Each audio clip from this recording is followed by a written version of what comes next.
বন্ধুসকল আজিৰ ভিডিঅ'টো বৰ বেছি দীঘলীয়া নকৰোঁ। আজি ভিডিঅ'টো আপোনালোকৰ মোক এটা ইনফৰমেশ্যন শ্বেয়াৰ কৰিম বুলি ভাবিছোঁ, গতিকে আশা কৰোঁ ভিডিঅ'টো আপোনালোকে শেষলৈকে চাব।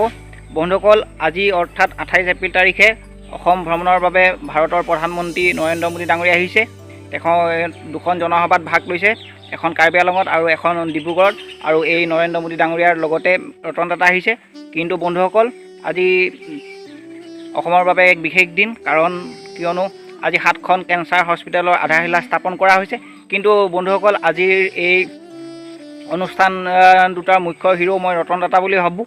আপোনালোকে কিভাৱে কমেণ্ট কৰিব, কিয়নো বন্ধুসকল এই যি 7খন কেঞ্চাৰ হস্পিটেল নিৰ্মাণ কৰা হৈছে তাৰ বাবে টাটা কোম্পানীৰ টাটা গ্ৰুপৰ ফালৰ পৰা ৰতন টাটাই 1153 কোটি টকা আগবঢ়াইছে। হয় বন্ধুসকল, আপোনালোকে শুনি আচৰিত হ'ব যে এই 7খন যি হস্পিটেল নিৰ্মাণ হ'ব তাৰ বাবে 1153 কোটি টকা, অৰ্থাৎ 1153 কোটি টকা কেৱল ৰতন টাটাই আগবঢ়াইছে 7খন কেঞ্চাৰ হস্পিটেল নিৰ্মাণৰ বাবে, যি এক বৃহৎ ধনৰাশি।